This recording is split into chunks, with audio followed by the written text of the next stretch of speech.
National encounter. Debatable issue. The debate goes on. Did the March 7th elections of 2018 leave Sierra Leone united? Subjects are tough. The topics are hot. The issues are real. The people are passionate. A whole hour points for and against with SMS text messages from you and voice of the people through Vox Pop and telephone calls. National Encounter is a must listen and watch on the nation's public radio and television. National Encounter. Encounter the protagonists.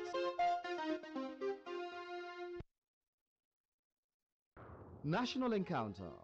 Debatable issue. The debate goes on. Did the March 7th elections of 2018 leave Sierra Leone united? Subjects are tough. The topics are hot. The issues are real. The people are passionate. A whole hour points for and against with SMS text messages from you and voice of the people through Vox Pop and telephone calls. National Encounter is a must listen and watch on the nation's public radio and television. National Encounter.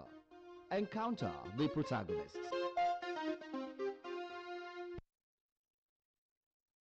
National Encounter. Debatable issue. The debate goes on.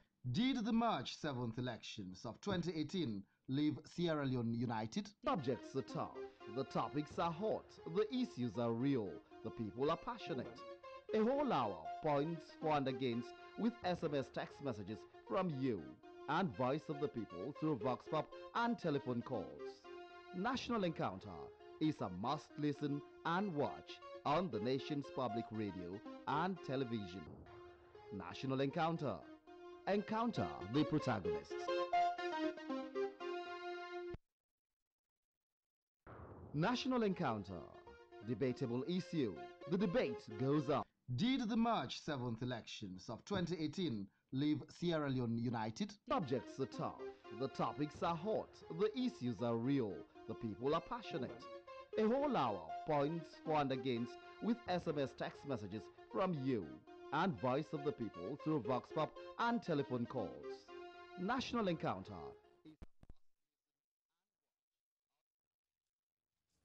Thank you very much for joining us. Good evening, welcome to another edition of National Encounter. My name is Samuel Valcarcel. On National Encounter, we deal with some of the most interesting issues at any one time in the country. At this time, we are looking at what has just happened.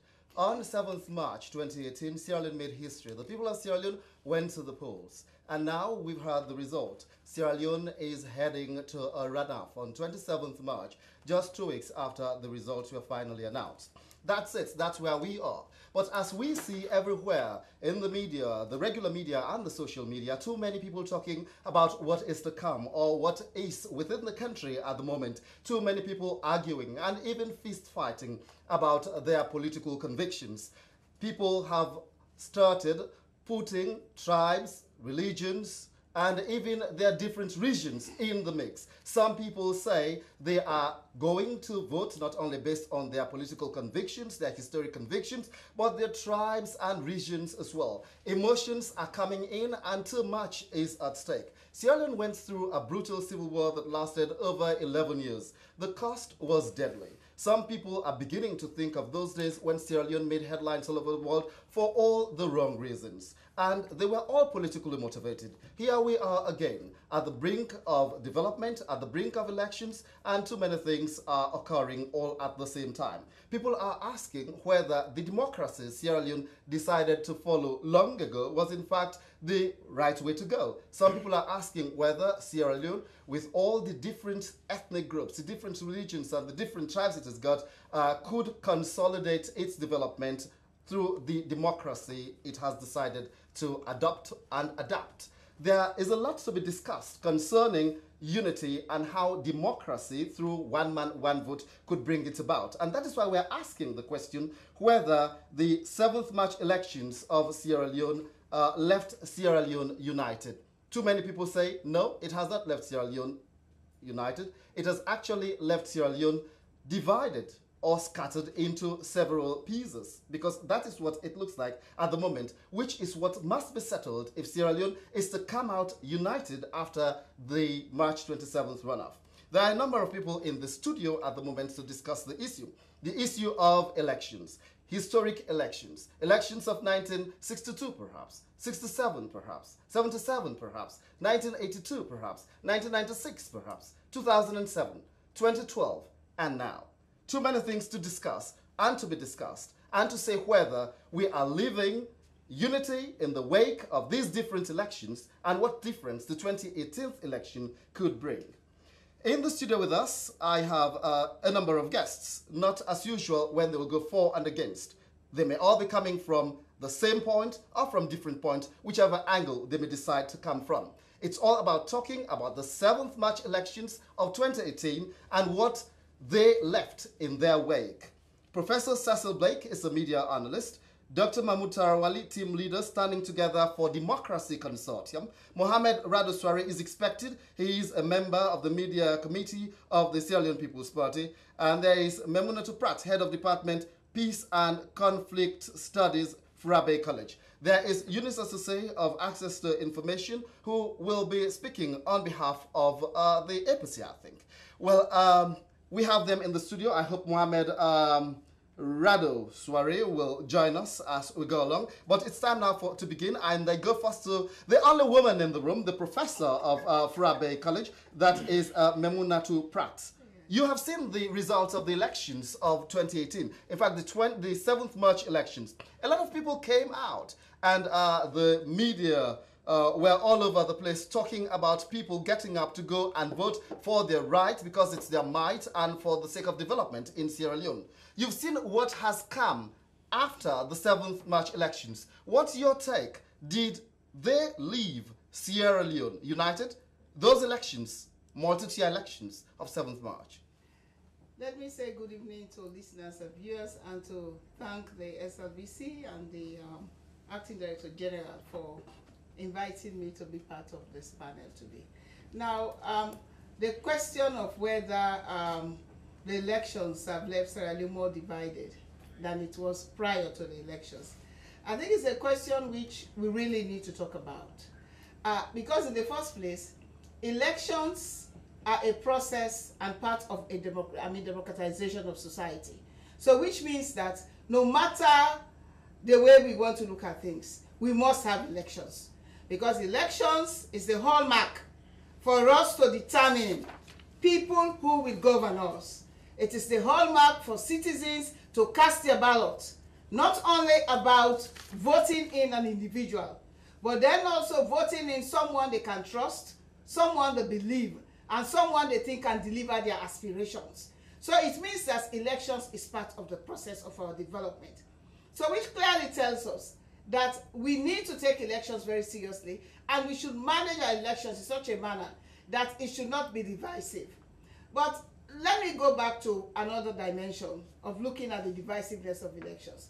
Now, overall, one of the reasons why political parties or people who are vying for offices reduce their narratives to things like tribalism is because they have failed to deliver what they have said themselves to do.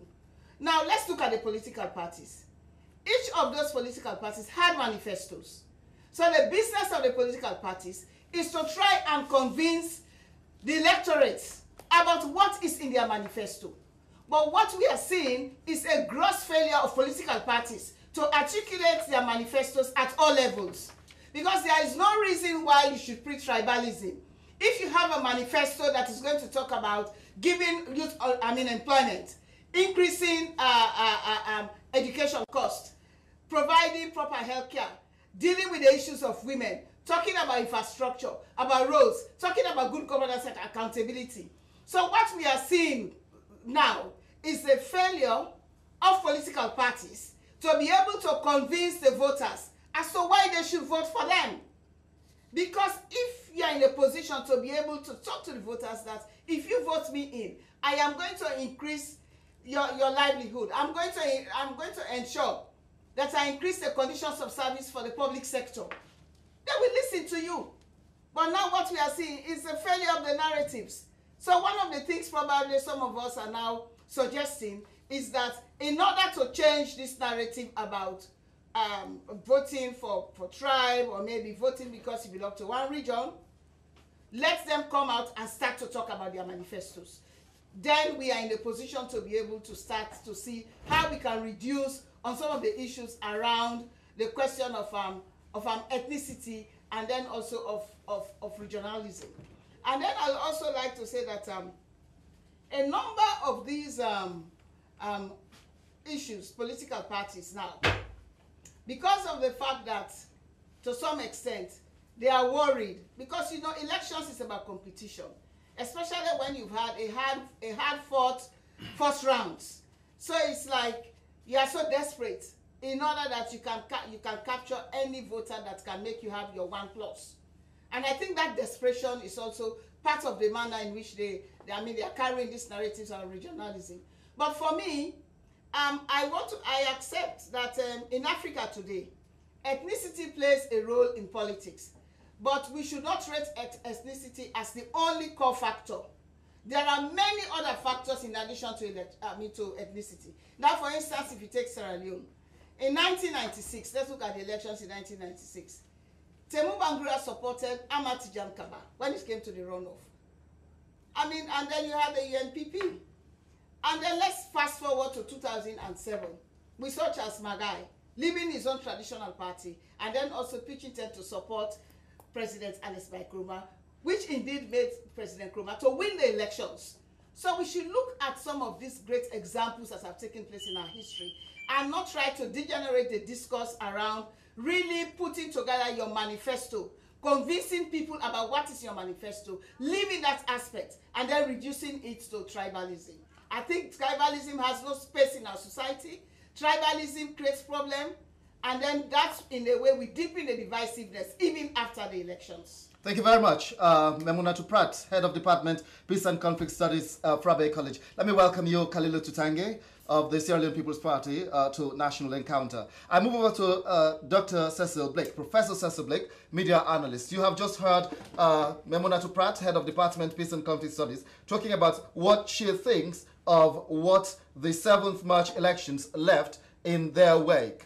Having listened to her and knowing well that Sierra Leonean political societies are within tribalism, regionalism, sectionalism, which was why those who analyzed the coming into existence of one-partyism in many parts of Africa had stated that because people used to vote along political lines, and it became obvious that that was the trend, and in order to foster the unity that was necessary in nation states, they decided to bring about one-partyism that they thought could foster unity. But it didn't work because people are different in their thoughts and convictions, and they had to go back to the multi-partyism that was trending in European and American societies, which had succeeded.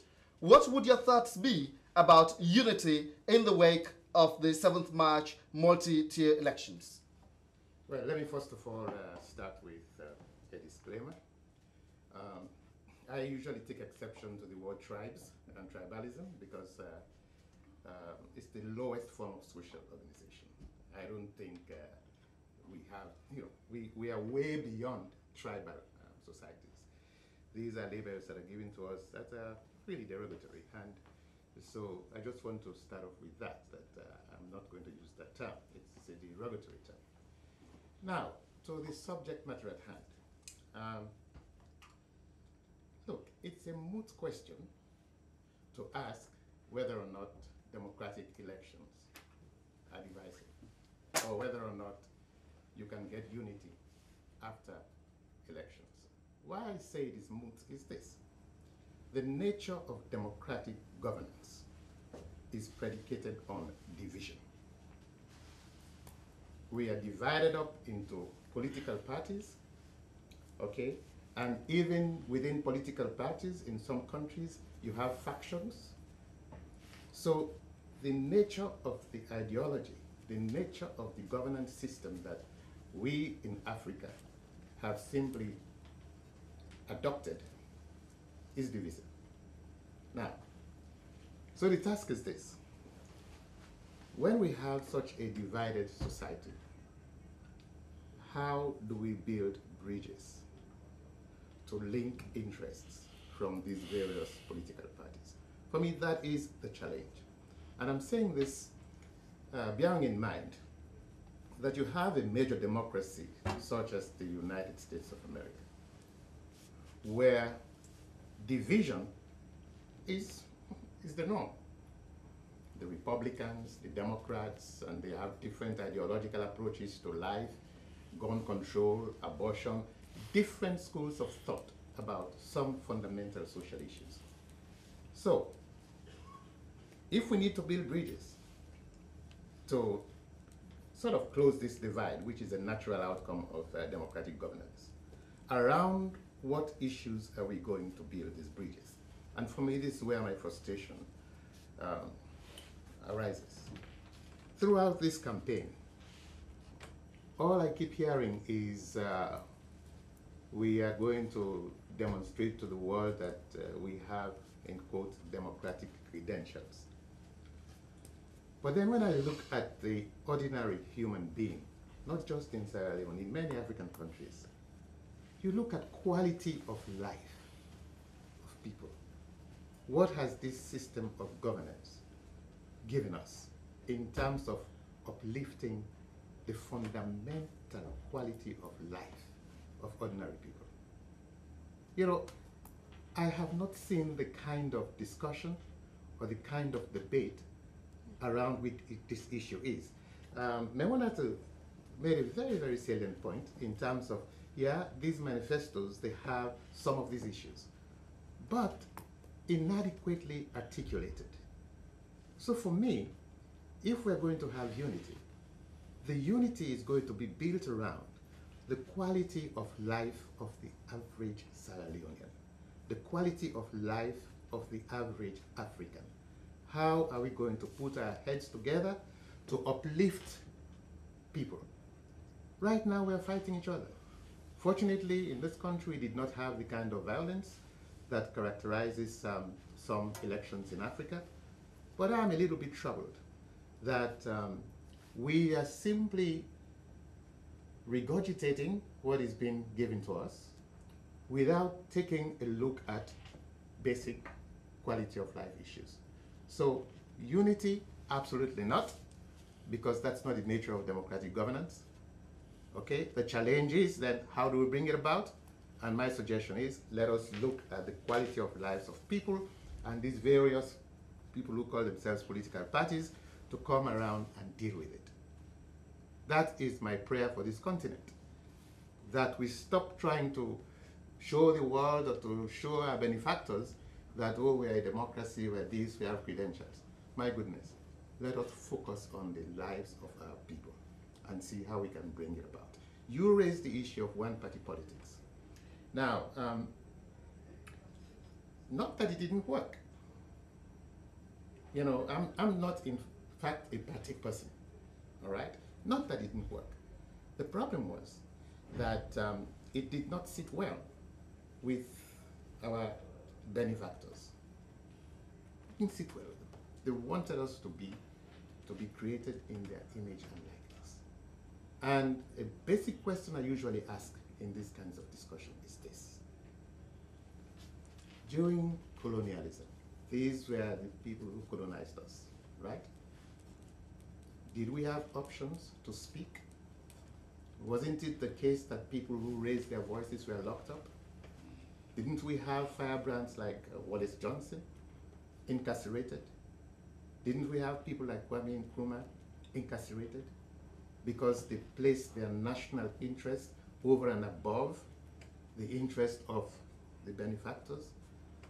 I'm not saying we should not relate with the benefactors. I'm not saying that. But for goodness sake, let us put our interests at least at the same level as those who are telling us how to govern us. We're coming back to you, but it looks like Dr. Cecil was looking at democracy, how divisive it is, colonialism, and the kind of democracy Sierra Leone has decided to follow, and to what extent it fits the body, the social structure of the African or perhaps the Sierra Leonean himself without looking at that. Perhaps we just jumped hook, line, sinker into the type of democracy that the Westerners would like us to have, when in actual fact, in the colonial period, it was a one direct system that there was. You listen to the colonialists and you don't have a say. But after the left, they created a situation through which one person can talk, the one in governance who replaced the colonialists, and another person can respond, even if not towing the line. Let me go over to Dr. Mahmoud Taro, team leader standing together for Democracy Consortium. You have heard Memuna Tuprat, you have heard Professor Cecil Blake. You have been within all that has been going on in the democratic dispensation, and you saw what happened on 7th March. The multi-tier elections have come and gone, and we're headed to a runoff. In the wake of the polling of 7th March and what followed, onto the date the results were finally announced, do you think Sierra Leone was left united? Thank you very much, Val. When the two professors have spoken, you have to be careful what to say next. For me, when I received the text and the question, I was a little worried. Are we not contributing to the narrative? Because since the runoff elections were announced, the kind of debate I've seen within social media between the two leading political parties, It's very disappointing. it's very disappointing. It's about this region has not voted this, and therefore I'm going back to my roots. It's a direct tribal ethnic division. But I'll come back to that. The question is, we had a false start with democracy in Sierra Leone and in sub-Saharan Africa generally. We didn't know what we have and what we wanted. So it was a wonderful, well, I wouldn't call it wonderful, well. It was a very bad false start. We didn't have a critical analysis of what kind of governance we want. But we've been divided for a very long time ago, Valcarcel. By administrative convenience, Sierra Leone is divided. We are divided into regions, we are divided into districts, we are divided into chiefdoms, constituencies. So there's division. Even within the family, Valcarcel and Talali, we're all divided by gender, by religion. So division is there. Do you know what our problem is? We have bankrupt politicians. Because our politicians are bankrupt, they don't have ideology. Because our politics is not based on ideology. An emotive, natural characteristics is ethnicity. It's my Timni brother. It's my Mende brother. It's Koto or Ngo. And when you touch those emotive emotions, it brings out the votes. So it's a failure of politics. We have to stop politics and begin to govern. The direction after the election is for us to be statesmen rather than politicians. Politics has failed us. I tell you, I've read all the manifestos by virtue of my role as one of the leading civil society organizations supporting the democratic process. The difference between the four main political parties, the SLPP, the APC, the NGC, and the C4C, those are the four manifestos I have read. There is no radical departure. There is no radical departure from one another. Listen, let's be clear. When you have a country like Sierra Leone, everything can become an emergency. Everything is important. When you are so economically backward, when you face so much challenges, everything can become a priority. Water is a priority. Energy is a priority. Fixing roads is a priority. Education is a priority. All the four major political parties articulated this. And if they have all articulated this, they cannot, you don't have, if you want to look at for more fundamental ideological differences between the political parties, you will not find it. And they all promise us that they will improve education, they will improve health services, they will improve roads, they will improve energy. They will fight corruption, all of them. And when we convened the presidential debate, one of the very few things all the presidential candidates agreed on is that they need to strengthen the Anti-Corruption Commission to fight corruption, because it's affecting our economic development, the life of the people, and public service delivery. But the approach they chose to do that is to do that through the private sector. They acknowledge that government cannot do everything. They need to work with the private sector. In all of this campaign, I didn't see any political leader who met with the private sector say, this is my manifesto. How do we decide? How do we work together to support economic growth, create jobs, and development in Sierra Leone? So the challenge is, the problem we face, we are over-interpreting, we are over-suggesting our divisions. We have always been divided.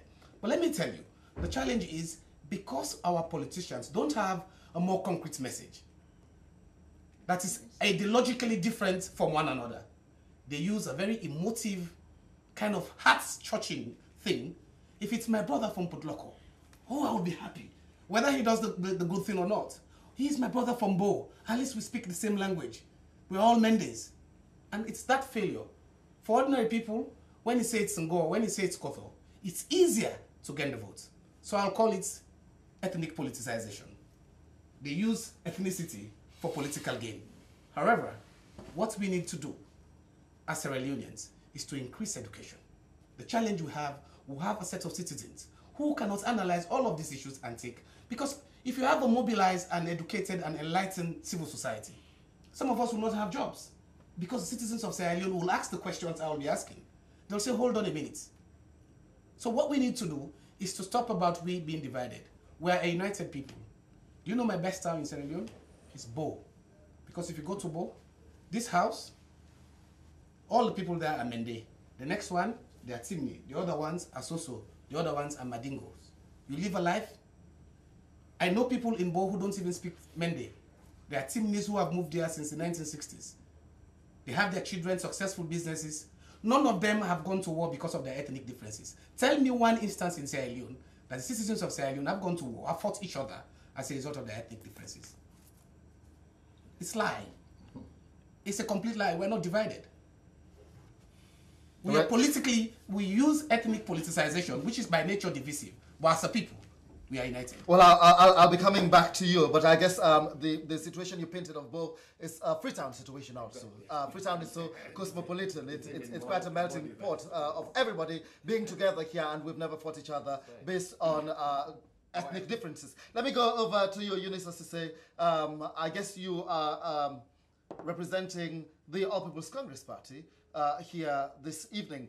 You have seen what happened on 7th March when Sierra Leoneans went to the polls for the multi-tier elections. And since then, you have seen what has been happening in the regular media, in the social media, between and amongst people. There have been arguments, there have been discussions, there have been debates. That is why we're coming with a question that has got to provoke thoughts and bring out the best in people at this point in time. Looking at what has happened in the wake of the 7th March multi-tier elections, do you think Sierra Leone was left united? Absolutely. It's a very good topic for discussions. And I think it offers the opportunity for us to assist those who are not politically so immersed in this country. Because we cannot make a judgment, a definitive judgment for one event. No, we cannot do that. Because there have been shades of the negatives you are talking about throughout our political history. There have been shades, they have been there, but they've never been prominent. For example, we go back, we take an historical perspective. It's because it's politics. It starts from the formation of the SLPP. How did it come about? A combination of all tribes to form the SLPP. Then how did the APC come about?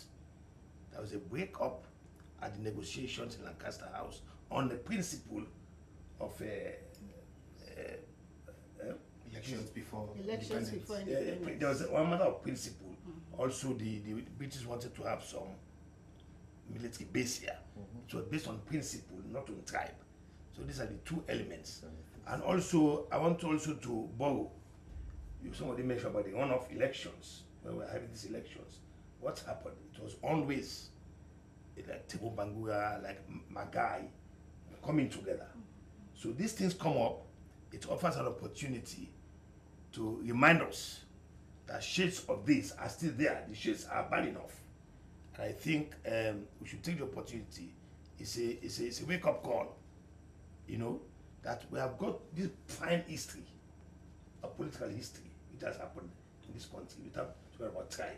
And I think we should then talk about that. You see, because you talk about Freetown being a melting pot.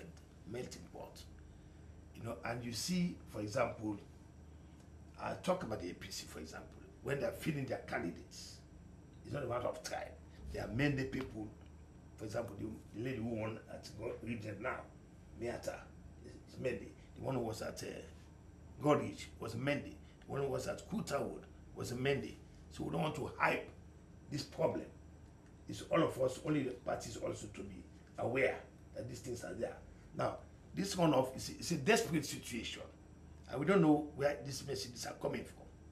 You know, are they the uninitiated who are in politics? Is it out of desperation? I don't want to put it on the first-time voters because all of us are guilty.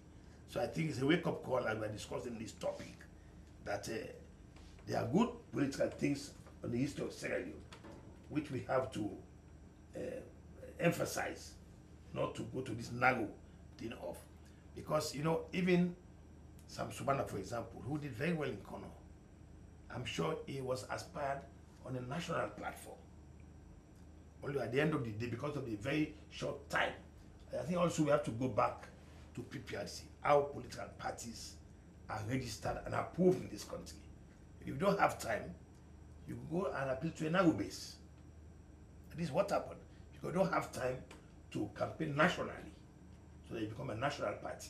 And I think in the PPRC Act, it talks about certain offices in a certain number of districts. I think these criteria are not really adhered to, and this is why all of these things are coming up. You have these subsectional parties. Parties are coming up. They can only field candidates in very small number of parties. So it creates the room for them to appeal to the tribe. Thank you very much, Eunice Asese. Khalilul Tutange, you came into the room a little late, but welcome. You have heard the question I have been asking around. That is, whether the 7th March elections left Sierra Leone united. What could your take be, belonging to the Sierra Leone People's Party, Khalilul? Well, I think that the people of Sierra Leone don't have any problem with this. Because right through this election, in my view, I have been here since 1996. I was only away in 2002. I have seen people, just like the female professor said, people were going all around. Timo Bangra was going with SFPP. Later on, Shash Magai went with APC. And let me remind you, in the 2012 election, APC won 25% of the votes in Kailang. Here in Freetown, SFPP only won 25% of the vote. In this election, SFPP, we have increased our vote average from 25% to 40% or thereabout. If you go to Poloko, in the last election, SFPP only had about 5 and 6%. Today, we have increased our vote tally from 5 or 6% to about 10 to 12%. All over the country, we have made significant gains. The only reason why this issue of tribe came into into the politics of this country at this point in time is because somebody is guilty. The professor there spoke about bankrupt politicians, people who would rather use those parochial lines to push their message rather than base it on policy. We have been talking about education. We said we wanted to do free education. People say it's not possible. They said, bring us the figures. We brought the figures. What we are focused on right now is to let the people have the message of policy. Somebody was talking about the divisiveness of democracy. Professor Blake and I have lived in the US and for some time. I mean, Mahmoud also has lived in some democracy. There's always divisiveness in politics. But the point at the issue is, people are basing their division based on the things that they believe in. For the very first time in Sierra Leone, we are now beginning to discuss the values. Do we have clean water? Is the electricity that we have sufficient? Is the roads that we have, are they worthy? Because if you build a 1 kilometer road at 5 million and the EU pays only $800,000 to build a road with bridges and you don't even pay covers for that, then those are the issues we should be discussing. Now, unfortunately, some people, for some reason, have now introduced this issue of tribe and region. Go over social media. We have seen senior politicians of our opponents, the APC. They are saying if you don't vote in Buya Rumende, if you are an SFPP in Buya Rumende, you are voting for SFPP, you should not sleep in this town. There is abundant evidence right now in McKinney that people, whether they were born in that town or not, but because they rather chose to support NGC or they voted for SFPP, they are being harangued. This is the issue. We should not shy away from it. It's not about colonialists. They had their own motives. In fact, they did slavery. That was an abominable thing. They did slavery. So they have done a lot of horrendous things to us as black people. So that's not what we're going back to. We now have a responsibility. We have been independent since 1961. Now you count it, it's almost 60 years we are independent. Why have we not taken the responsibility to take care of our own issues? For us to excuse some of these things that are happening on the platform of what the colonial did for us is a little iffy. What I'm saying, Sierra Leoneans, the ordinary man out there, has done very well. They voted and they have chosen. 57.3% of the people of Sierra Leone have decided that despite the development that the APC government told us they have brought in the chocolates, people have 57.3% of the people decided it's not enough for us. Kalulu Tutange, if you could just come back to my question about if you could just come back to my question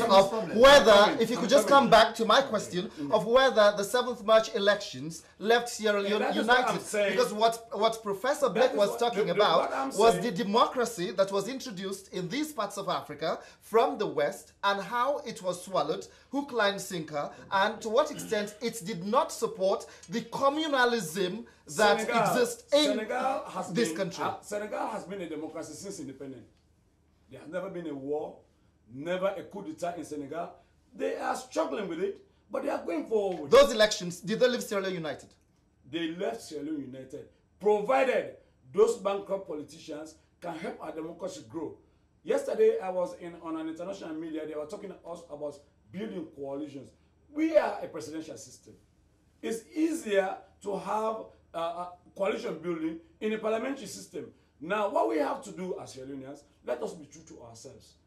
There is a problem because politicians are trying to divide us so that they can gain sway.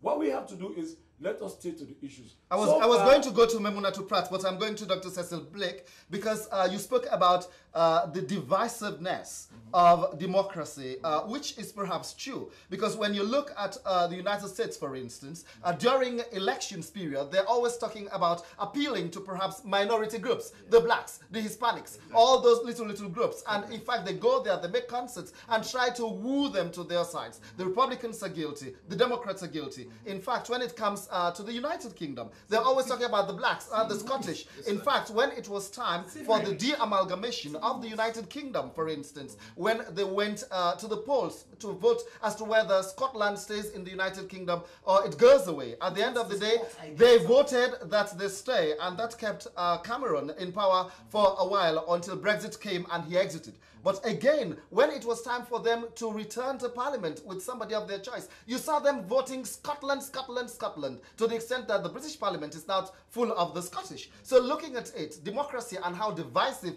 it could be, are we just wasting time speaking about unity in such a heterogeneous country? No, I don't think we are wasting time speaking about unity. It seems to me that we have not given enough time looking at our objective reality and fashioning a system that's reflective of it. You know, what's your name? Mahmoud said something which I think hits it right on the head. That it's all part and parcel of educating the populace. You know? And that education should also be going on with us, those of us presumably who are leaders, who are in the elite. We need to re-educate ourselves in terms of what and how we approach, and I repeat this, quality of life issues. Not necessarily on the extent to which we are democratic or not democratic. To me, that is really the challenge. And if these politicians, you know, everybody is blowing their own horn, if these politicians could for a minute start thinking about public interest rather than party interest, I think would have made some progress. Everything is the party, the party, the party. And it is destructive. It should be the people, the people, the people, the country. You know, it should be about having a vision, crafted by ourselves. Professor, is there a departure from the past? Is that not how Sierra Leone started anyway? That's right. Has there been a departure at all? Yeah, now, when you say how Sierra Leone started, From 1961, from 1961 to In terms of date, looking at since independence to date, hasn't it been too much of party politics? Indeed. Than, you know? Indeed. Let me go over to Memunatu Prat. You were talking about manifestos, them coming out to talk about their manifestos, although when you look at the manifestos, they are all almost united because there are these desperate needs that the people must be provided, which are not there. So at the end of the day, all the political parties will still be talking about electricity, the same water supply, the same good roads, all the basics of life. But again, after they have just put what the people know already, is there anything to tell the people when they know, even if they can't read the manifestos, they know what will be there because they know that's the in thing and that's what they have been told since 1961? Well, I think one of the things which we have to do, or political parties need to look at after the first round of elections, they need to look at the voting pattern and trend. And one of the questions which we all need to ask ourselves is that why did people vote the way they did? We all know that we have this, let me say, 40% of voters, no matter which kind of election, will be along ethnic lines, okay?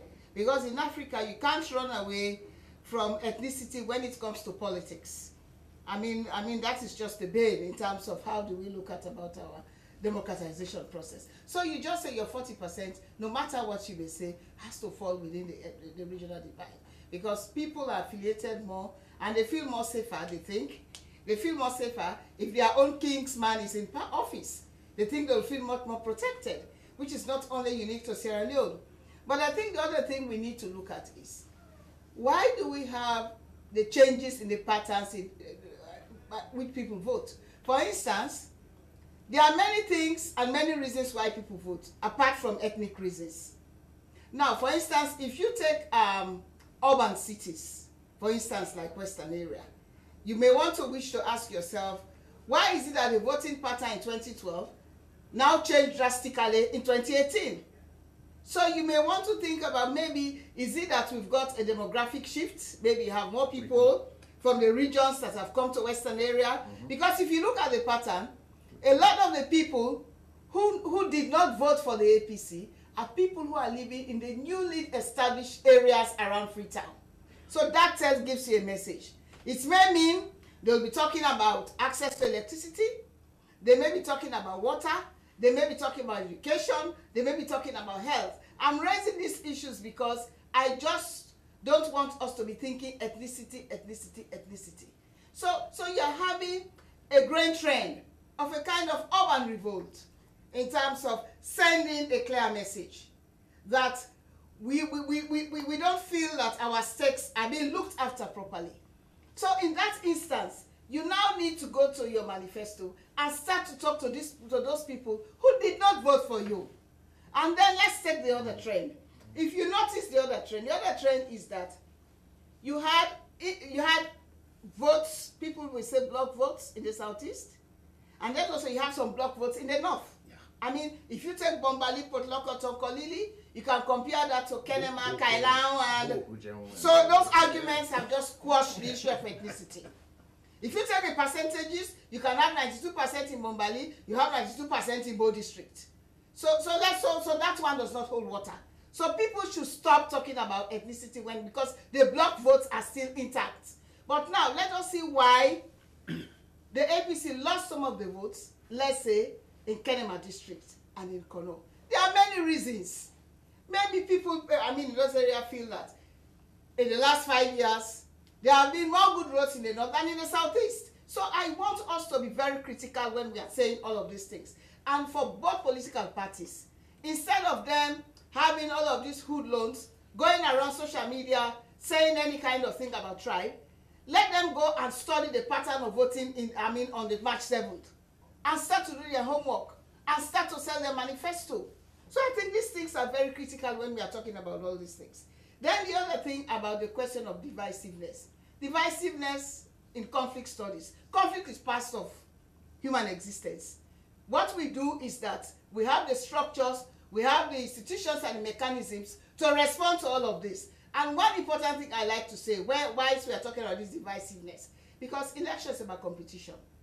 Okay? So once you have competition, there are variations in views. But I think governance structures have made provision for institutions that should be able to respond to some of this divisiveness. So there is a growing tendency that people are feeling that these institutions, some of them, are not responding as required, especially when it comes to things like the level of political intimidation, and then the level of harassment, or maybe the question of people's houses being burnt down and the like. So when we are talking about democracy and governance and democratic system and structures, we also have to talk about the institutions and structures that have been created to mitigate against some of these things that are happening. Where are they? Where are they when these things are happening? They should be able to rise up to this occasion, because I would not want to support the argument that because elections are divisive, we should not, elections are not very good for Africa. Elections are good. No. You see? Professor Black, I was going to move over to Eunice as I say, but you don't seem to agree with I'm not saying we're not saying that elections are not good for Africa. That's not what has been said. It's the manner in which it is done. All right, this I is the take the kind point. of thought process. We need to know how to fashion elections. Need they be along the kinds of things that we have now? Political parties that clearly are regional and ethnic? Or should we devise other means of representation? For me, this is what we have not been able to do. We have just been given something and we have solved it. You know why I said so? Because westernization is across the world. No. The question of democratization it's like a wave. It's very difficult for states like Sierra Leone not to conform to democratization process. Was democracy imbibed prematurely? Because looking at it, democracy, Professor Blake and Professor Memunatu Pratt. Now, when you look at it, it looks like since 1961, Sierra Leone fell for democracy and started practicing it. In a couple of times, we have seen the military coming in when democracy has failed to work properly. But again, looking at it and what democracy looks for, the fact that it is looking for literacy particularly, so that things do not degenerate to these levels when people begin to gather themselves into tribes. Although you don't like the tribal thing, there is ethnicity is one and tribal is another. Tribal is not particularly ethnicity, but it is about your belief, which makes you become even, it makes you start practicing bigotry. Let me come to you. I just wanted to close what I wanted. I was saying that education is a very important yardstick for the level of democratization we want to talk about. And you look at Sierra Leone. Do you have it to practice the democracy you're looking for? Do you have it? Well, there's a challenge there, because our level of literacy is. And where is this tribalism, regionalism, or ethnicism being preached? Is it in a cosmopolitan city like Sierra Leone where literacy is high, or in far-flung areas where it could thrive? It's all over the place. People preach it everywhere. And why do they use it? Why wouldn't they use it on you, Professor? Why wouldn't they use that on you? You can make a rational judgment. Because I can make a judgment. But I told you at the beginning. And I will not encourage generalization. That is it. So that is why I am asking. That is why I'm asking. That is why I'm asking. Did Sierra Leone enter democracy before the right time? Because it looks like democracy, one of the prerequisites. Let's make few things. Let's make few things clear. No, I don't think we should go down that lane. Because during that period, African states. Dr. Tarawali, please come. Just one quick point. I'm asking my question. For the last 1 year, I've tried to be. Sorry, sir. For the last 1 year, I've tried to be a diplomat, somebody who works with different strands. You know the problem we have? Dishonesty. We're really too dishonest. When you give the politicians the podium, they try again to be dishonest. To be honest, let's face the fact. Believe me, Valcarcel, if you leave this podium, you go to Kailan, you go to Potoloko, I want a politician who will ever tell me that he has been to Botloko without trumping the Timni trump card to gather votes for the APC. Tell me a politician who has gone to Bo, to Kailau and Pujong, who has not been, never in his life, trumped the mandate trump card to earn votes. They don't get it wrong. Political bases are normal in politics. There are constituencies in the UK, you go and sleep. Why would they do that? My question is, I'm coming. why would they do that to those people and not do it to those who are really enlightened? I've provided answers. Two things. Answer number one, we need to increase education in this Literacy country. level. So literacy is different from the kind of education we're talking about. Yeah. We have people who are actually educated, they can read and write, but they are part of the narrative. what's up? We need a mobilized and engaged civil society. People who can understand the issues and can challenge their leaders. And that's what we did. Civic education. That can take from primary school to university. We have to build in a system, structure of civic education where citizens know their rights and they can challenge their leaders. Until and unless people like Khalili Tutange, like my elder brother here, begin to see themselves as public servants, people who scrutinize for public offices, they will begin to take us seriously. They are not our masters.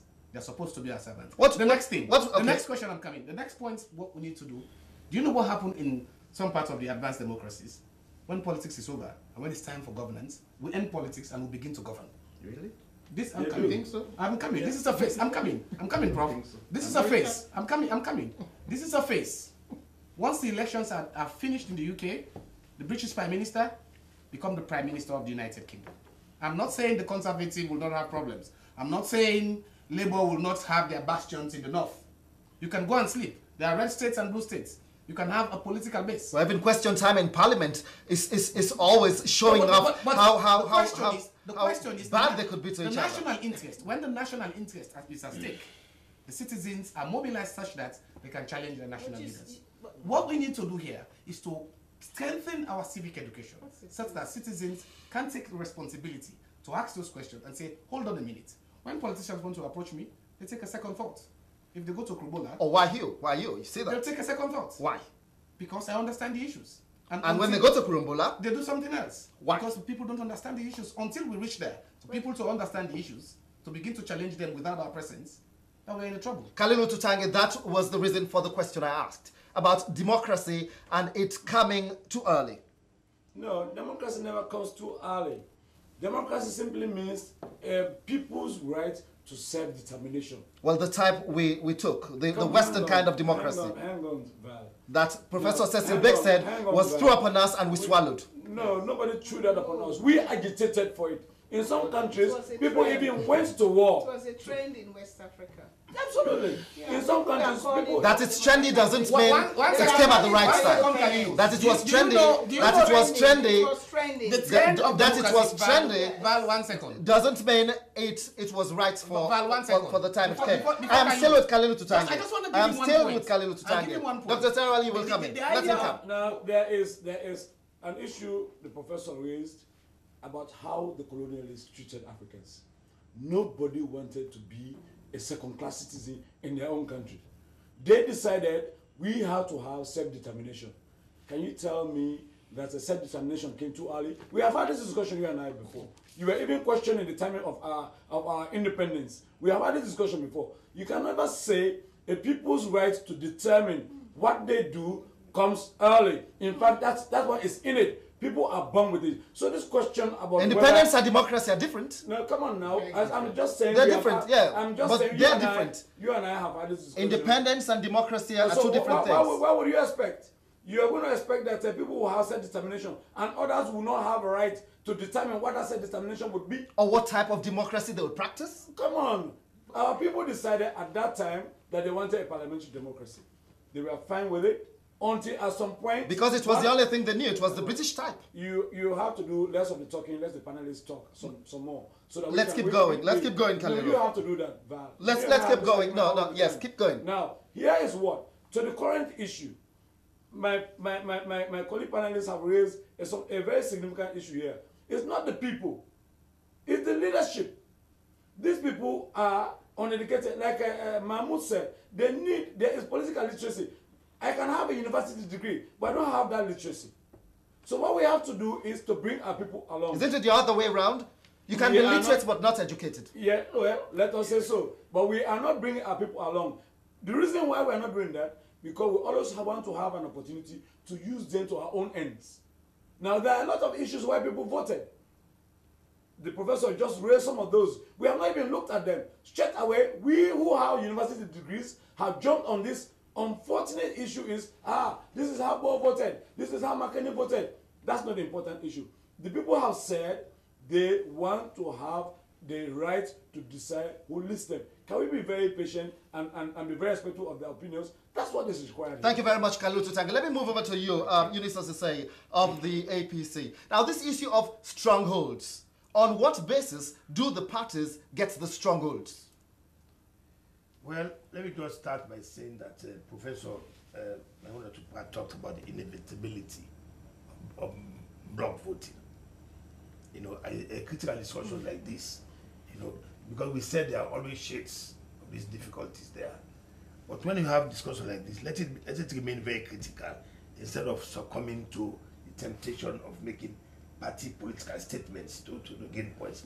Let's start to keep it at that. When I'm representing my party, okay, let's start that's what you're doing too. Yeah. Okay. Well, the temptation is always there. All right. But let us try to keep it a very critical discussion.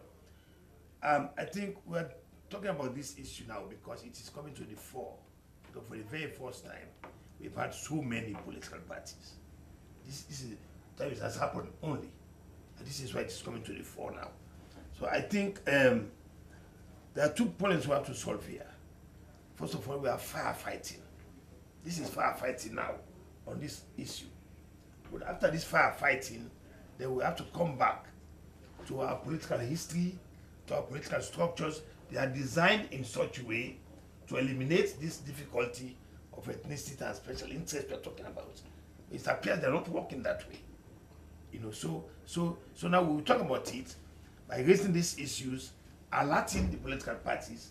Let us all be alert to the problem, because we have to be careful based on our the recent history we got to. Thank God it was not tribal when we had our difficulties in this country.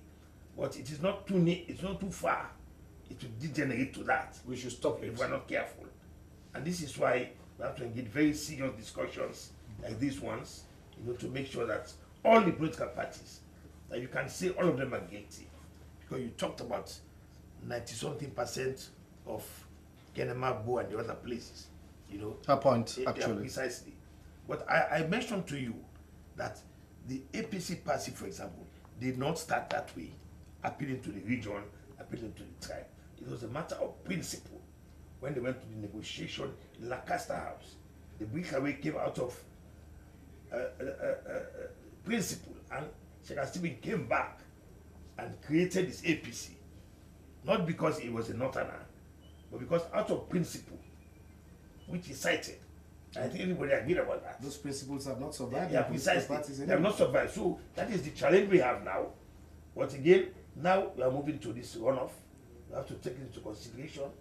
You know, and those who are not politically educated, maybe the social media should spend time to be discussing some of these issues instead of making naked appeals to the tribe. Well, in one minute, Mr. Asase, you're talking about the social media, which is not structured? I know, but let me tell you, I've noticed 2 types of social media. They are the professional media sites. They are different from the open ones. No, the riffraffs take over, Precisely. actually. Well, I'm telling you, they are the professional ones. You know, so, and I Do you know where we I get- see that So what calls, we should be doing and some of is the issues educating have been people called about all of from this. one to the other.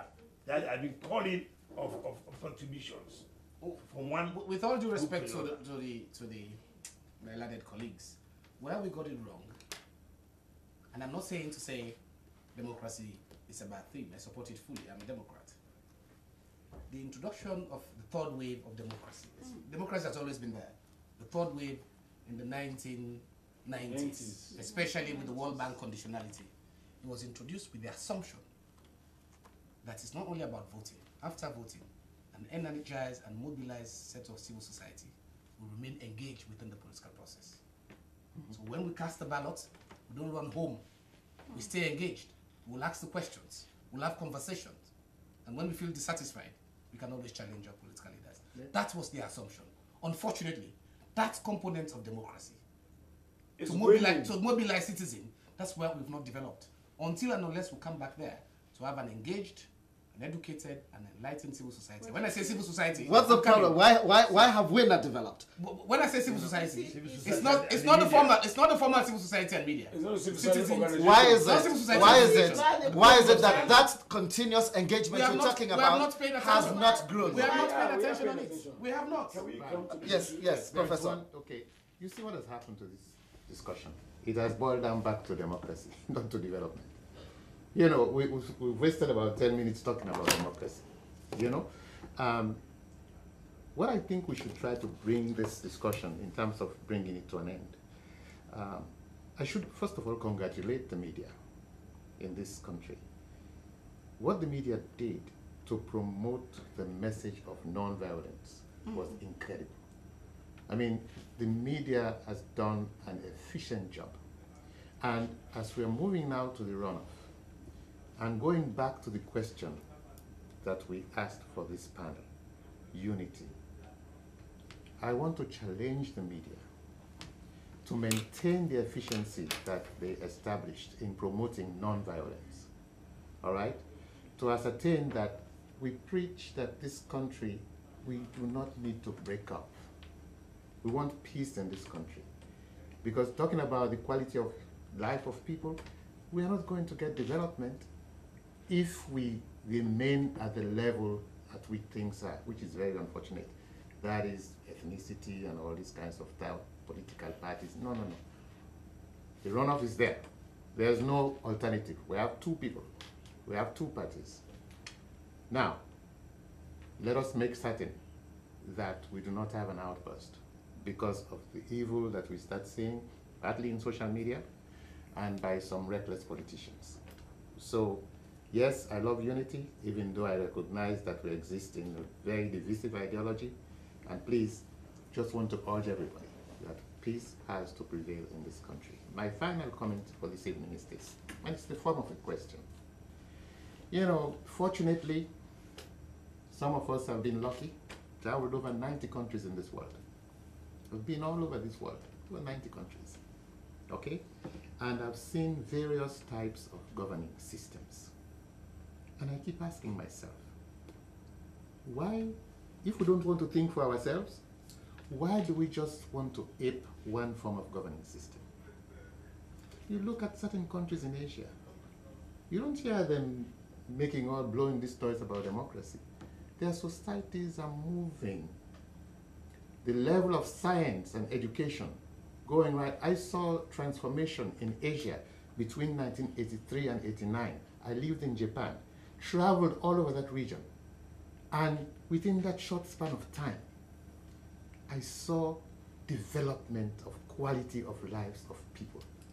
You did not hear these guys fighting about who is more democratic than the other, because the issue was elevating the quality of life of citizens. So please, my appeal is, I have nothing against democracy, but I have everything for our people. That let us concentrate on building the quality of lives of our people. I want to bring Memuna Pratt inside before you come in, Kalilu Tutange. Listening to what Professor Cecil Blake has just said, and the fact that the democracy, or perhaps how the country moves or who governs. You go to some countries, you don't see that as the in thing, because there's the business sector. There are other areas. People are professionals and entrepreneurs who are bent on developing their lives, not based on what drips or drops from the central government.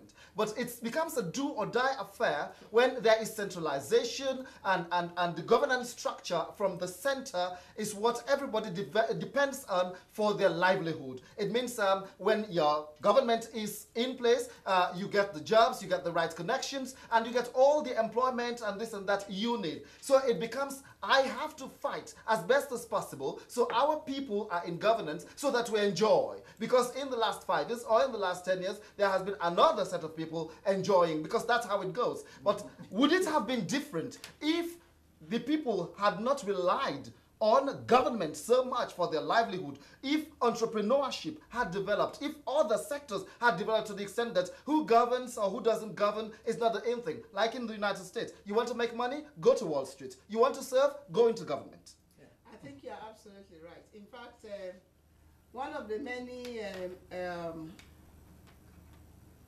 should I say, statements, or one of the many assessment remarks that have come out from Sierra Leone after the war is that the root causes of the conflict, a number of them have still not been addressed. And it also lends credence to our characterization of fragility, which means that we still have high levels of unemployment, we still have issues that has to do with education, nutrition, in terms of poverty. So there are many, many things up till now which Sierra Leone has not been able to do very well in. Over the last 20 years. Yes. So which means that in that kind of situation, you must have desperate people. People who are desperate for livelihoods. People who are desperate for them to make it in life. And then, once you have those sort of people living under those conditions, so politics now becomes the end game. So people see politics as an avenue, as a window of opportunity to take themselves out of poverty. Which is why it's so divisive. So that is why it's so divisive. That is why it's so difficult, and that is why you hear all of these narratives. Because whether you're educated, not educated, you see politics as a business. And by whatever means, we practice a system of winner takes all. Once one political party wins, that political party completely takes control of everything. And it's really a serious problem for countries like Sierra Leone. Wherein people feel that the only way I can be able to become rich or have a good job is for me to belong to a political party. And once my party comes into office, I know my status is going to change. So there are many ramifications for the kind of way in which we are having this kind of politics. So which means that in as much as we have this level of divisiveness, our political actors need to look at some of these issues when it comes to governance. It means you have to decide as to who becomes ministers. You have to decide who becomes whatever. Janitor. So I think that for me is really a very, very serious problem. And then also we also need to consider that Sierra Leone, we came out of war, we've been through post-conflict, but we are still in transition. I think our people need to know that. The politicians need to know that. Internationally, they see Sierra Leone as a state that is still in transition, which means that we have not yet got to the point wherein people will be comfortable that things will not go wrong, to an extent that any little thing can break the state. So that is why when we have elections like this, we really need to be very, very careful. And that brings me to the role of the police. We are talking about all this. People can talk about all of these messages, but the fact remains that no political party will own anybody publicly that this person that is perpetuating this kind of message belongs to my party. No political party. So which means that our police, our security institutions, they need to step up. These kinds of messages do happen when you have this kind of elections. But then we need to have very strong mitigating institutions that should be able to respond to some of this. So for me, the point is that the response mechanism is there, but I think we need to do more. And finally, I think the two main political parties, they now need to change their narratives. They definitely need to move away from what they are doing now. They need to take to the people what they think they can do for those people, for the people of Sierra Leone, and how they can convince them to vote for them. And in all of this, we need to preach peace. We need to preach peace. We need to preach non-violence. We need to preach quite a number of actions that can reduce on some of this violence, you know, which and that is what takes me to to Kalilu Tutange. That is what takes me to Kalilu Tutange. You have had Kalilu. You had Dr. Tarawali talking about the fact that he has never seen a situation where, in reality, an APC East would go to the north and not inject some amount of tribalism, playing the tribal card, talking to the big brothers, or Mende, SLPPR are going to the southeast and injecting a little bit of tribalism. They will not say always speaks to those issues quietly. Now the professor blew the wind out of my sail on two fronts. One is the winner take all thing. You know, it's not helping this country. I give myself, I don't want to personalize this. I have an MFA in film, one of the only few in this country. I have taught at Kobe College pro bono for 3 semesters. When I applied to teach there, 2 years now, nobody has replied to me. Why is that? They are taking people to teach in that school that I taught. Very bad for this country. They are denying the young people of this country the talent that they need to go forward. Are they taking people younger than you are or older? They have taken people that I taught. Younger than he is. So people that I taught. Isn't it a good thing that they have a bachelor's degree, I have an MSc in film? Is it on the same field? Now, let me come. I applied to teach. I didn't get an opportunity because of my perceived politics. The other thing is the police. On election day, police arrested 20 of our own people, including polling agents. They said they were doing riotous conduct. That means they were fighting with other people. Only SAP people. 20 of them were there. But fortunately, there are many good police officers. They went and said, this is not fair. They released them on bail. So now, when we get those things right, let the man who has the potential to do the job, as long as it's not the minister's job, as long as it's not the political appointment, take all of the political appointments, let the professionals do their job. That will be better for this country. Now, just before I go to you, Eunice, I want to stay with Kalilu Tutange. The fear. If somebody, don't look at the But Kalilu, have you heard that towards these elections, in the different discussions that have been taking place, even in parastatals, people of different political convictions have been sending threats to each other? Junior people have been even sending threats to their bosses, saying they're going to replace them. Do you know that? Take all things. That's what we're talking about. When it comes to a parastatal, for instance, we need professionals. You cannot take an illiterate. And would you agree that it has been the trend? And would you agree that it has been the trend, whether APC or SLPP? That is what has been the trend. Just like the professor said, even in the Democratic Party, we have the left, we have the middle of the ground, we have the right. How does it stop? How does it stop? You don't have to keep stopping. How does it stop? Let me come. What we are saying, even within our own political party, NGC came from SLPP. That means there are disagreements. You understand? Even within our own parties, there are disagreements. Based on policy, based on personality, there are disagreements. What we are saying, when we want to go forward as a country, I live in America, but I want to be here. Why do I want to be here? Because this is my home. Nobody asks me for papers coming here. I just drop my passport there, I'm gone. We want to make this country better. That is why in our own party, we have said, as one of our principles, we are going to do inclusive governance. Whether SAPP of yesteryears did not do inclusive governance, in this one that we hope to win, we are going to do inclusive governance. Eunice Kalilu Tutange sound very reconciliatory and very promising. Thank you very much. I think we are taking the discussion too far. I have some elements of dishonesty creeping in. Because you know, anybody who is a casual observer in all the professional institutions, for example, State University, they are replete with all shades, all political shades. Even the professional institution, NRA and the others, customs. Ask the professor, they'll tell you. The university, no, I taught there. I taught that 7 years before because I know what I'm saying. Even now, if you take a poll, I will tell you that almost every institution, the SLPP party has more.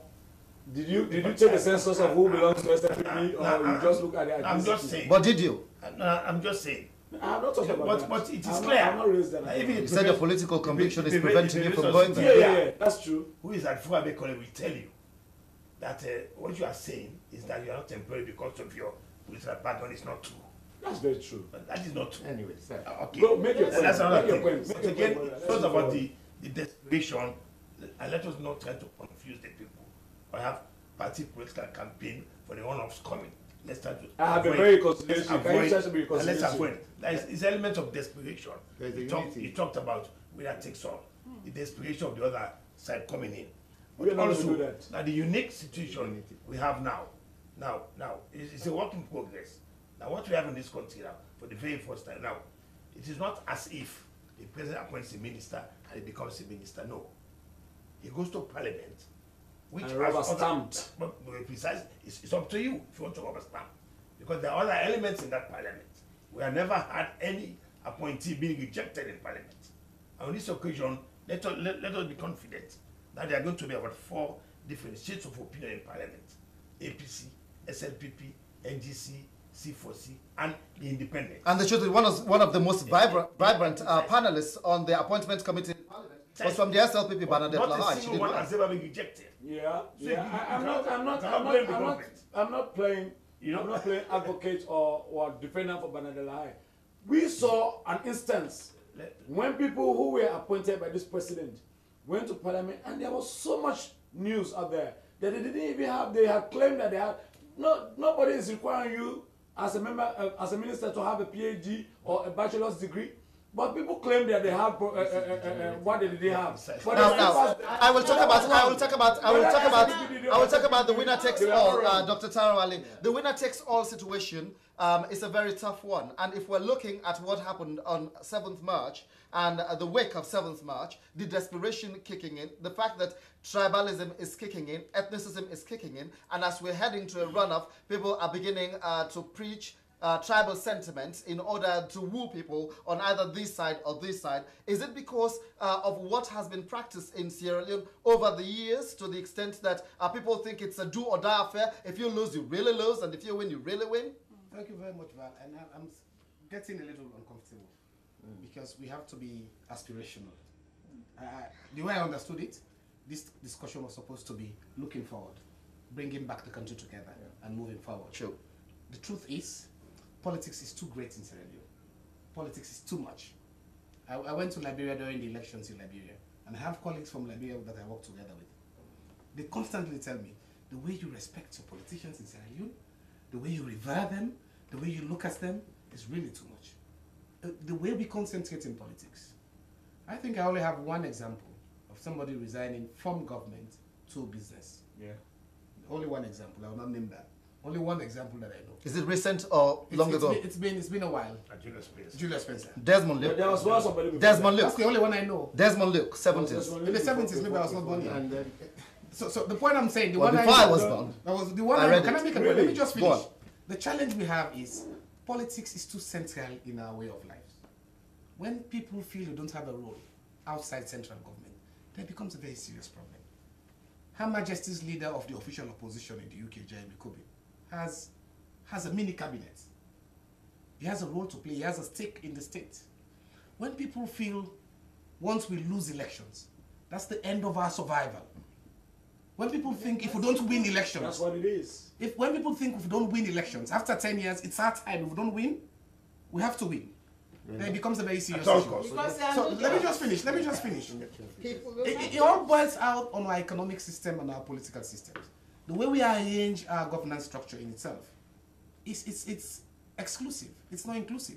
We have to make it much more Dr. inclusive. Tarawale, is that the democracy Professor Cecil Blake spoke about when he said we simply grabbed it and swallowed Not and necessarily. tried to practice Not necessarily. without we have really adapted. without domesticating What we've done, we have adapted the democracy. So let me make a point before Prof comes in. We have adapted democracy to fit our personal aggrandizement. Simple. Did we take the kind of democracy that will fit our society? We will fit our personal interests rather than society. So rather than the focus on public service delivery, rather than a concentration on the citizens, rather than a question on the rights of citizens, It's about what fits my interest. So what we need to do, going forward, Val, just to end this, going forward, the question has to be about Sierra Leone in this election. And I want to appeal to my two brothers on both sides of the aisle, the APC and the SLPP. You can understand when people feel that if we lose this again, it will be another 5 years or 10 years of waiting. Let's see what people have been. You can do that in a civil way. You can do that without pepping up. No, I don't think that's People have been sending text messages. Let's just check what the public thinks. Let's just check what the public thinks. This one said to a large extent it didn't divide Sierra Leoneans. That is the elections of March 7th.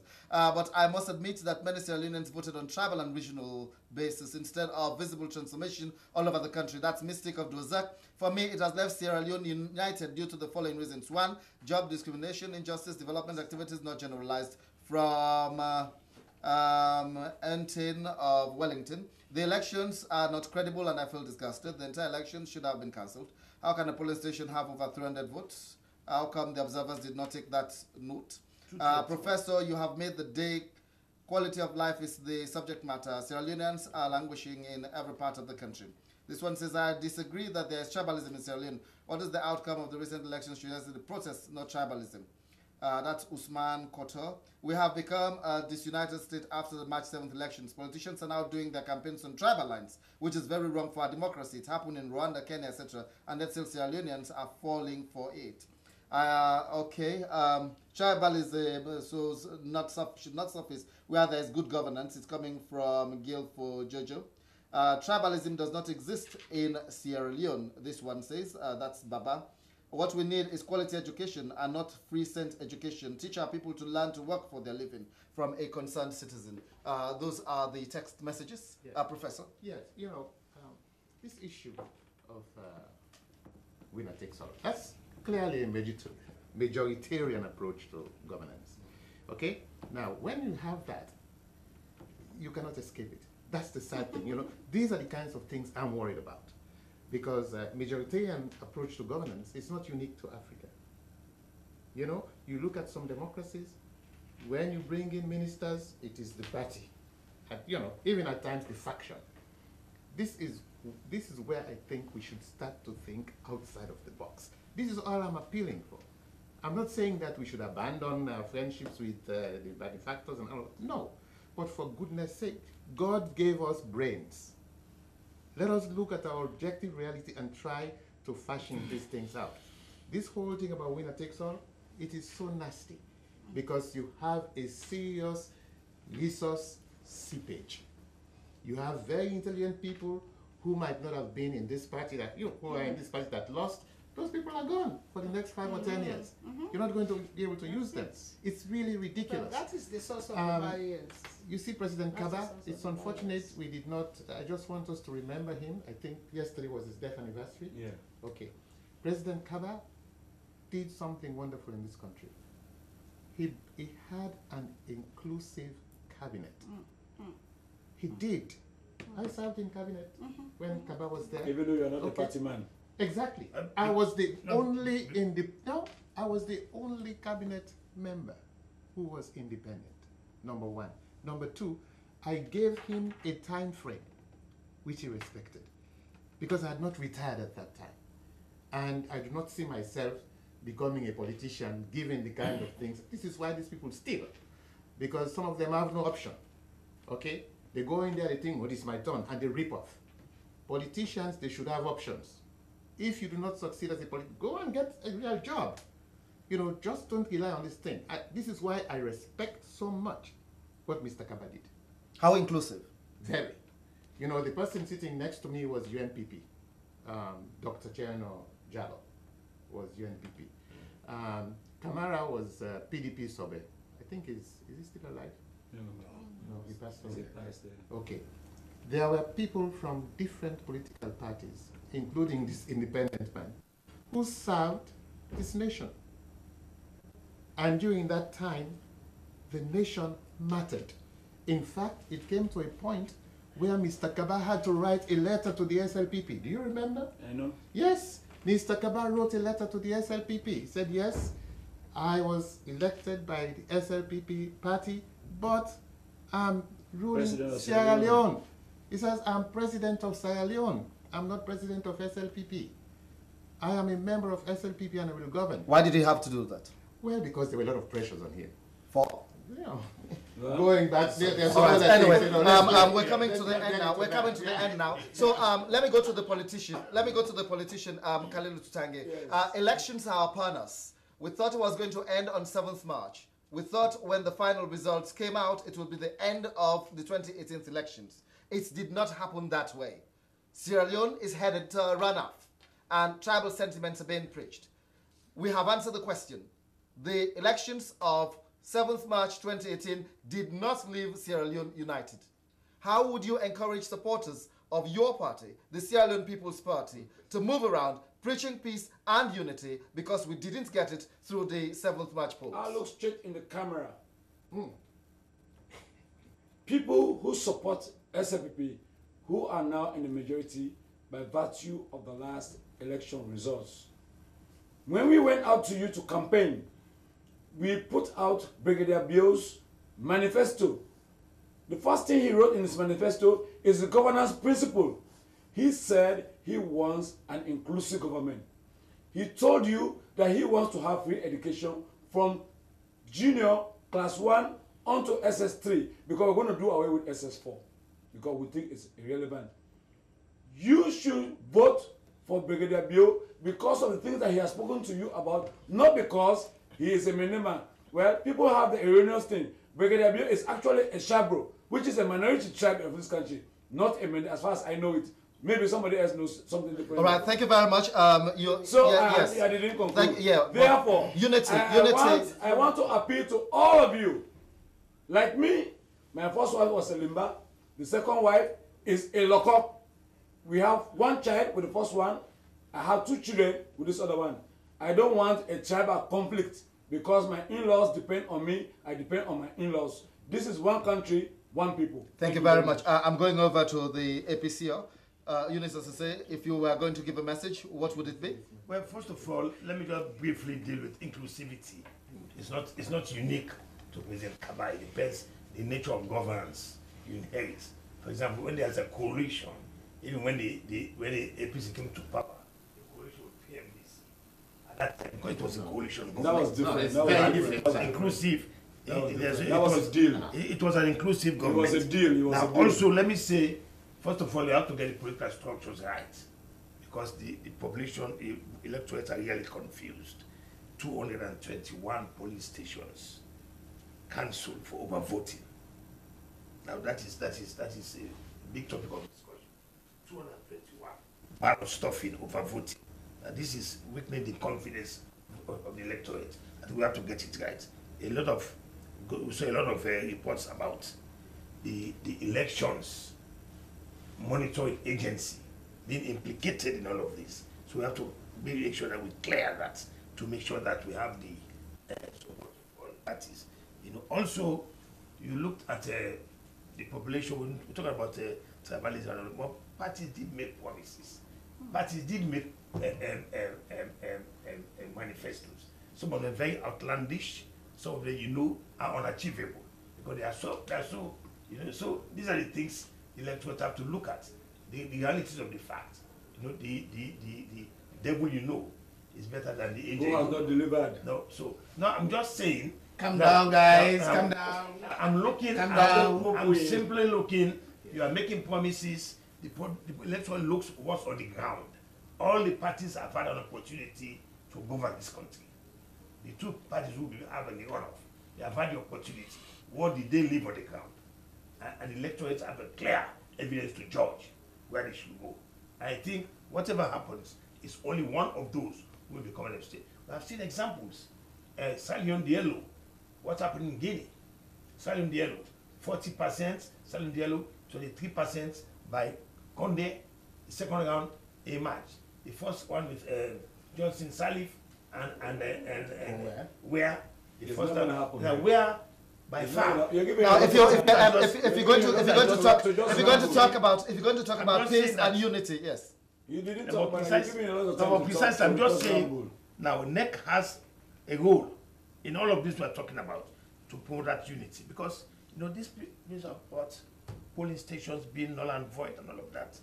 NEC has don't to do ballot stuffing. Don't do ballot stuffing next time. convince the Can population you please? Thank you, doctor. Thank to you. have faith in the That's your polling rule. process. Because if I vote, Tell the moderator. I made all the sacrifices to vote. At the end of the day, 221 stations, there was ballot stuffing. I need to be convinced that my vote will be protected. Don't do it next time. You know, so now it will be very interesting if NEC You are giving so much if time NEC to run also will have released If you do will have politics released again in the studio, those we will 221 not allow you to do those politics. two All right. those two No, tell the moderator. which are those 221 stations declared null and void? Which very I don't- If you were going to now, in less You're than giving him so in much less time, in less than 30 so much seconds, time. send the message of peace and unity to every supporter and even to the politicians not to campaign on tribal lines. Well, as I started, we had better days in this country. I mean, I'm talking about the historical development of the two political parties. SLP, for example, started with all the tribes working 30 together. seconds. And then APC only came on board out of principle. So I mean, the economics we are talking about should be fought on This guy has his principle. history. Thank you very much. Who's the Now best? let me go. Let me do a final round with you, Dr. Tarawali. We have seen what has happened. We have seen the SLPP. We have seen the APC. We have seen what's trending in Sierra Leone at the moment. If you were going to come in to say what you expect of them, we have seen what has happened after 7th March. Towards 27th March, we have seen what is happening. How would you ask them to temper down? Thank you very much. We're a strong and resilient nation. For a very long time, our political leaders think that they can tell us whatever they want to tell us and we will succumb. The voting public have demonstrated to the political leaders that we are much more sophisticated than they think. We're a united people. Our politics might be divisive, but as a nation, we're a united people. If you go across, you'll have a Timni man marrying a Mende wife. The children will be Timni Mende. You'll have a Mende man with a Timni wife. We're all united across the country. There are connections, there are linkages across Sierra Leone. Let us, in these elections, let us build bridges. Let us remain united. And I want the political leaders to go out there to concentrate on their political manifestos. You have a responsibility to keep this country united. We've gone through very difficult moments. Any political leader at civil society will suspect of pepping up ethnic division to create tension in this country. We will resist them. We have a responsibility as civil society to keep this country together and to ensure Sierra Leone move into the next phase of development. Development is incremental, and stability is an important component to that development. Absolutely. Professor Cecil Blake, the 7th March elections did not leave Sierra Leone united. 27th March is coming. A runoff is upon us. What would your message be? My message is exactly the way I started. That our challenge, he just repeated it, our challenge, let us build bridges. Let us build bridges. I don't think either of these parties should adopt the winner-take-all, approach, the majoritarian approach. It is not good for this nation. All right? My hope is that whoever wins on the 27th would reach out to get the best people to govern this nation, regardless of party affiliation. Really, my deepest worry is that that would not happen. It will. Okay.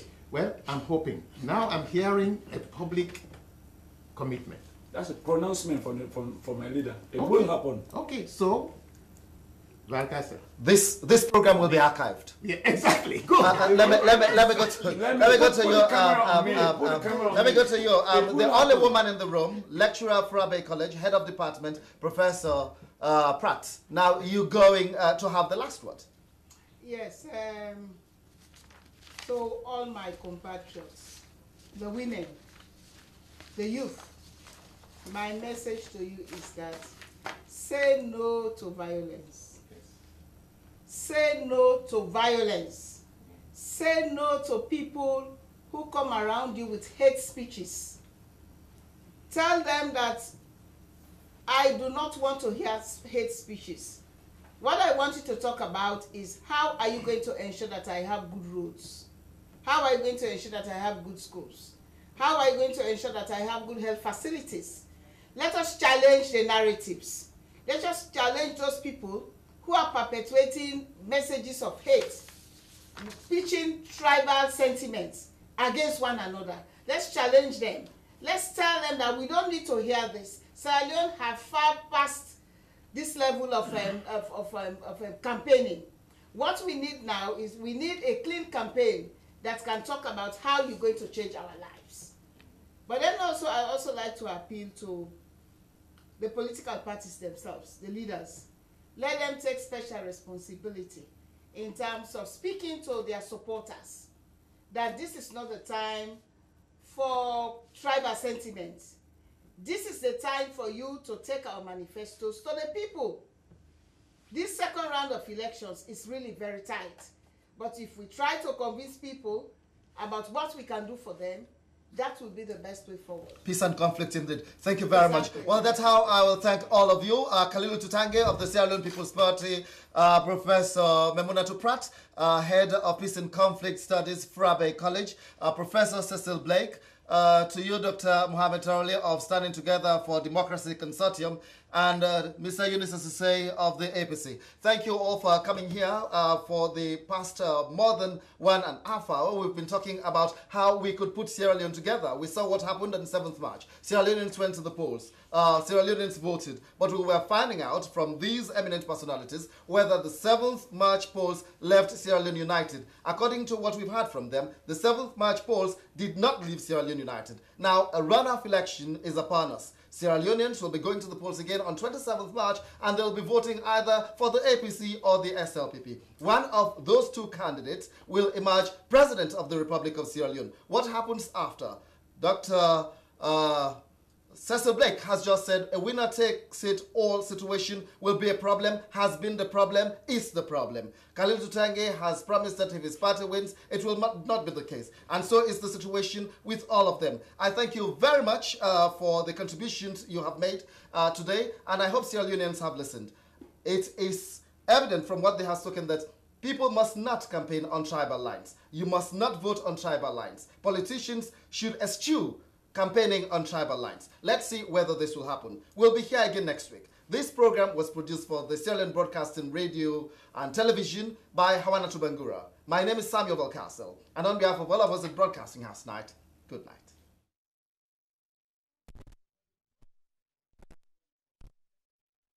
That everyone is talking about on SLBC Radio and Television. It is such a good thing when you have a very eloquent debater turn up for your National Encounter.